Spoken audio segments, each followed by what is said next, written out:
Après plusieurs années à travailler dans le secteur privé avec beaucoup d'entrepreneurs technologiques, j'ai constaté que, en général, quand une entreprise connaissait des difficultés, c'était rarement pour des raisons de technologie. C'est pour des raisons autres qui sont reliées à toutes les dimensions d'affaires du succès d'une entreprise. Et de là, l'idée de créer un micro-programme ici à l'école pour donner un minimum à ceux qui le veulent, un minimum de préparation aux variables de succès non technologiques pour des entreprises en démarrage.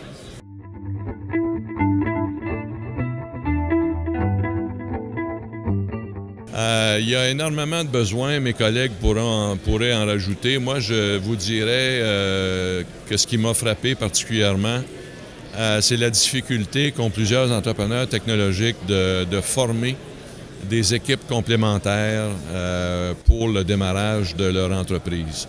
Une entreprise technologique, c'est rarement l'affaire d'une seule personne.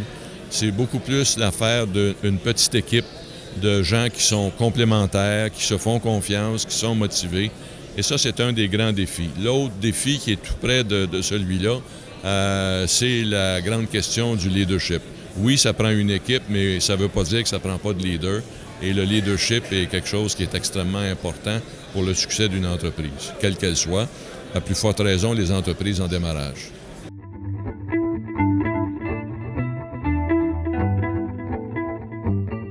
Bon, dans le programme, on commence large, on s'adresse à l'ensemble des étudiants qui ont une espèce d'intérêt pour ces questions-là et on finit essentiellement avec des étudiants qui ont l'intention de lancer une entreprise. Donc, vers les derniers cours, il y a moins d'étudiants dans la classe. Ce sont plus des gens qui, eux, sont résolus à fonder une entreprise. On pense que dans certains cas, ils vont même être en train de lancer leur entreprise à ce moment-là. Par contre, au début, si on prend le cours d'introduction à l'entrepreneurship, celui que moi je donne, il vise 3 clientèles. Il vise évidemment la clientèle de ceux qui veulent démarrer une entreprise. Il vise aussi la clientèle de ceux qui se posent des questions à ce sujet-là. Ils ne sont pas sûrs. Ils n'ont pas tellement été exposés à ces réalités-là dans leur vie jusqu'à maintenant. Et puis, ils veulent savoir si c'est pour eux autres. Et je vous dirais que troisièmement, il y a une clientèle beaucoup plus large d'étudiants qui voient dans ce cours-là une occasion de se familiariser davantage aux réalités économiques et des milieux d'affaires.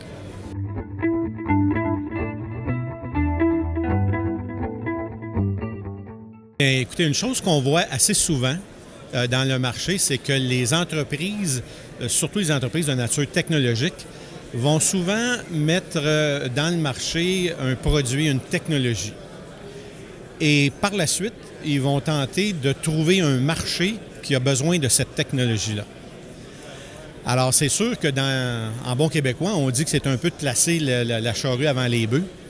Ce que nous, on va enseigner aux entrepreneurs dans le micro-programme, c'est que peu importe l'entreprise, il faut d'abord comprendre le problème qui existe dans le marché. Est-ce qu'il y a un problème réel que ma technologie peut aider à, disons, là, à répondre? Est-ce qu'il y a un problème réel? Est-ce que j'ai des clients qui sont prêts à payer pour ce service-là? Et est-ce que moi, je peux en faire une activité commerciale profitable? Alors, au lieu de partir d'une notion technologique pour mettre une entreprise sur pied, il faut d'abord partir d'une notion de client. Le problème, je peux-tu le régler? Est-ce que je peux le régler mieux que n'importe qui d'autre? Ça, c'est bien important. Il faut démontrer qu'on est meilleur à adresser ce problème-là. Alors, une fois le problème connu, il faut par la suite comprendre c'est qui le client, dans quel marché je vais aller, parce qu'on a souvent un choix impressionnant de segments de marché auxquels on peut s'adresser. Alors, il faut comprendre quel segment va s'intéresser au problème que je peux régler et ensuite trouver la façon de les approcher et de trouver un discours, une approche qui va les inciter à faire l'achat de la technologie. Alors, c'est relativement simple, mais dans bien des cas, les entrepreneurs technologiques sont des gens très passionnés et très doués dans leur technologie. Il faut juste qu'ils s'habituent un peu à penser de la perspective du marché d'abord et avant tout.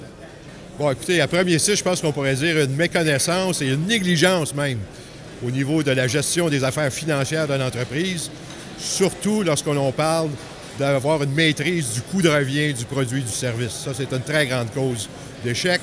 Deuxième, je pourrais aussi dire, l'entreprise est mal financée, n'a pas recours aux bonnes sources de financement au bon moment. L'entrepreneur hésite à faire appel à du capital externe, à ouvrir l'actionnariat de son entreprise à des actionnaires externes, à du smart money, à beaucoup d'hésitation de la part des entrepreneurs. C'est souvent une cause d'échec. Et finalement, je pense qu'une autre cause qui est universelle, c'est que les gens écoutent les conseils d'à peu près n'importe qui.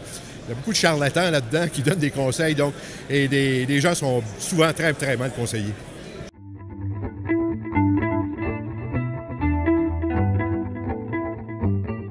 Ben, c'est des matières où on ne fait pas de révolution pédagogique. L'essentiel dans ce domaine-là, puis c'est particulièrement collé sur la philosophie de l'ETS, c'est un enseignement qui est pratico-pratique.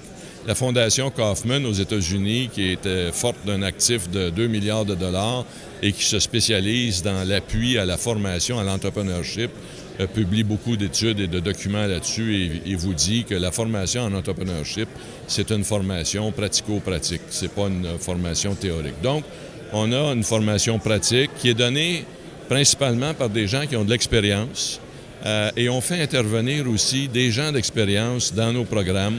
On a des conférenciers qui viennent parler aux étudiants, soit des entrepreneurs, soit des gens qui investissent dans les entreprises technologiques. Et pour le reste, c'est des cours magistraux, c'est des discussions de cas, c'est des travaux pratiques en équipe. Dans mon cours à moi, il y a la création d'un projet d'entreprise pendant le trimestre en équipe avec beaucoup de coaching de gens d'expérience. Alors, ça vous donne une idée de ce qu'on fait.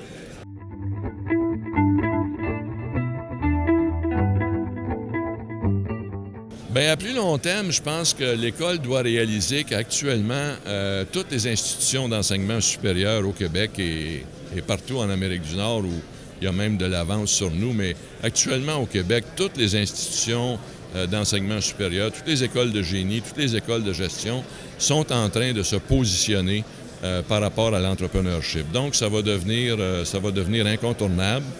Et là, pour le moment, ce que nous avons, c'est un micro-programme qui mène à une attestation et à des bourses de démarrage significatives. Là, on a 20 000 $ pour des entreprises qui vont sortir de ce programme-là. Mais ça reste quand même un peu marginal par rapport aux activités de l'école. Il faut reconnaître qu'il y a des cheminements entrepreneuriaux différents. Il y a des étudiants qui vont sortir d'ici avec leur bac et qui vont être prêts à démarrer leur entreprise. Il y a des étudiants qui vont aller à la maîtrise, qui vont parfaire leurs connaissances technologiques, etc., et qui ont idée de démarrer des entreprises. Ceux-là aussi, il faut qu'éventuellement on ait des choses pour eux autres. Il y a aussi des diplômés de l'école qui, après quelques années d'expérience, peuvent décider que maintenant, ils ont acquis suffisamment de connaissances dans un domaine, ils voient des opportunités, puis ils ont le goût de partir une entreprise. Alors, ça vous donne déjà au moins 3 profils de clientèle pour lesquels l'école devrait avoir des services.